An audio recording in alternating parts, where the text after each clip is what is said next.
জনৈক ব্যক্তির মৃত্যুর পর স্ত্রী, 3 পুত্র ও 1 কন্যাকে রেখে যান।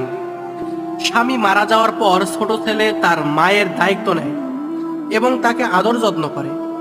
মা তার সমস্ত সম্পত্তি ছোট ছেলেকে লিখে দেন, কিন্তু পরে তার সোনার চুরি হারিয়ে যাওয়ার ঘটনায় পরিস্থিতি বদলে যায়। মা ছোট ছেলের স্ত্রীকে সন্দেহ করলে পরিস্থিতি খারাপ হয়ে যায় এবং মা তার সন্তানদের উপর থেকে বিশ্বাস হারিয়ে ফেলেন।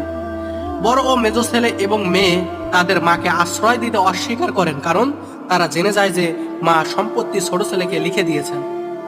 মা আশ্রয়হীন হয়ে ভিক্ষা করে জীবন কাটাতে বাধ্য হন। একদিন মায়ের দীর্ঘদিনের পরিচিত আব্দুল্লাহ তার খোঁজ পেয়ে তাকে তার ঘরে নিয়ে যায় এবং তাকে সমর্থন দেয়।